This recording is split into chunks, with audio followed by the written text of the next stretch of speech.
Hello बच्चों, welcome back to my channel mission NCERT. तो बच्चों, आज हम एक बहुत सुंदर पोम पढ़ने वाले हैं जिसका नाम है winds of change canvas of soil, unit 3, chapter number 6। तो बच्चों बताओ मेरे को कि आपको कौन कौन सी फूल पसंद है और क्या आपने कभी गार्डन देखा है या पेड़ पौधे हमें क्या देते हैं। तो बच्चों, इस पोम में कवि ने प्रकृति, मिट्टी, फूलों और बगीचों की सुंदरता को बहुत प्यारे शब्दों में बताया है। कवि हमें ये समझाना चाहता है कि जैसे एक कलाकार रंगों से सुंदर पेंटिंग बनाता है, वैसे ही माली और किसान मिट्टी में बीज बोकर धरती को सुंदर बनाते हैं। तो चलिए बच्चों, हम इस पोम को आसानी हिंदी में एक एक लाइन समझते हैं और एंजॉय करते हैं। Plate of earth rich and deep. यहाँ प्लेट का मतलब है रंगों की थाली। कवि धरती को एक रंगों की थाली जैसा बता रहा है जो बहुत सुंदर, उपजाऊ और गहरी है।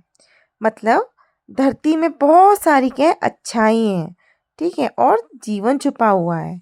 तो बच्चों, कवि कहता है कि हमारी धरती एक सुंदर रंगों की प्लेट जैसी है जिसमें प्रकृति के बहुत सारे रंग भरे हुए हैं। Where dreams of gardeners sleep. यहाँ गार्डनर मतलब माली। माली को क्या बोला गया है? गार्डनर। माली अपने सपने मिट्टी में बीज के रूप में बोता है।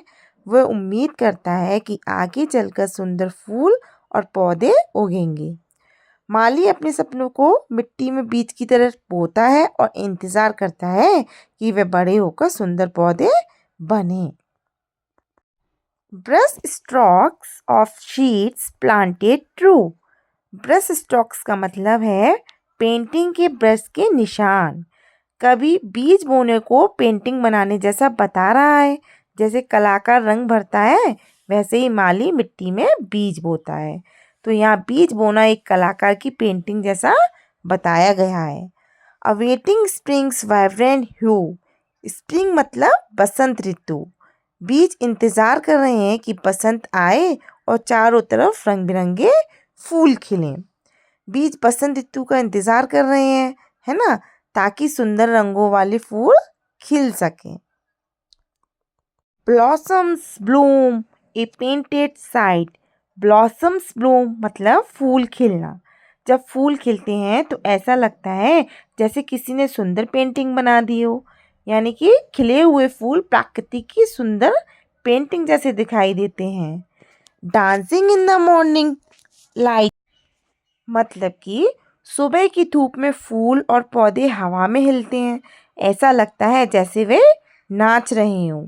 सुबह की रोशनी में फूल कैसे होते हैं? हवा के साथ नाचते हैं हुए, अच्छे लगते हैं, नाचते हैं ना। तो यहाँ पे क्या है, सुबह की रोशनी में फूल जो हवा के साथ नाचते हुए लगते हैं। Shades of green, red and blue. प्रकृति में अलग अलग रंग होते हैं, हरा, लाल, नीला आदि। ये सभी रंग प्रकृति को और सुंदर बनाते हैं।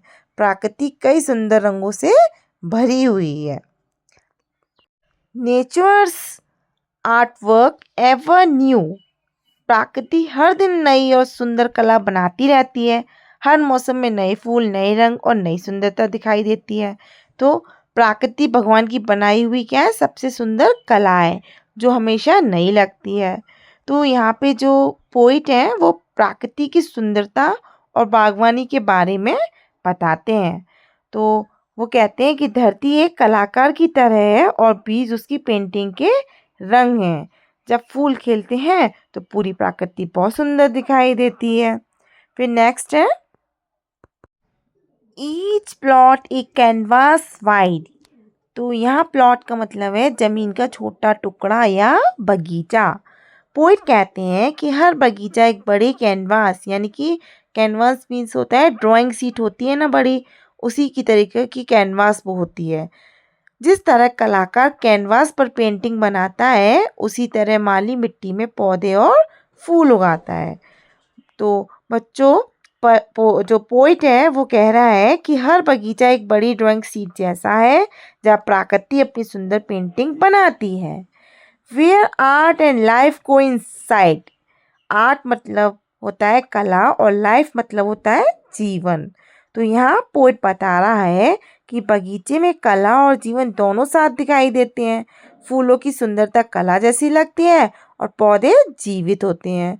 बगीचे में सुंदर फूल कला जैसे लगते हैं और उनमें जीवन भी होता है, इसलिए वहाँ कला और जीवन एक साथ मिल जाते हैं। फिर है in the hands of those who till, यानी कि टिल मतलब मिट्टी खोदना और खेती करना। तो पोएट किसानों और मालियों की मेहनत की बात कर रहा है। जो लोग मेहनत से मिट्टी तैयार करते हैं वही सुंदर बगीचे बनाते हैं। जो किसान और माली जो होते हैं वो मेहनत से क्या करते हैं, मिट्टी में काम करते हैं, वही प्रकृति को सुंदर बनाते हैं। गार्डन्स बिकेम पेंटिंग्स स्टील, मेहनती माली और किसान बगीचों को इतना सुंदर बना देते हैं कि वे किसी पेंटिंग जैसे लगते हैं। जब माली प्यार और मेहनत से पौधे उगाते हैं तो पूरा बगीचा एक क्या होता है, एक सुंदर पेंटिंग जैसा दिखाई देता है ना। तो इस पार्ट में पोइट ने बताया है कि बगीचा केवल पौधों की जगह नहीं है, बल्कि वह एक सुंदर कला की तरह है। माली और किसान अपनी मेहनत से क्या करते हैं, मिट्टी को खूबसूरत बना देते हैं और प्रकृति एक सुंदर पेंटिंग जैसी दिखाई देती है। तो बच्चों, इस पोम से हमें क्या सीख मिलती है कि प्राकृतिक बहुत सुंदर है और किसान व माली अपनी मेहनत से धरती को स्वर्ग जैसा बना देते हैं। तो बच्चों, हमें पेड़ पौधों से प्यार करना चाहिए और प्रकृति की रक्षा करनी चाहिए। अगर आपको ये एक्सप्लेनेशन अच्छा लगा हो तो वीडियो को लाइक और चैनल को सब्सक्राइब ज़रूर करना। Thank you.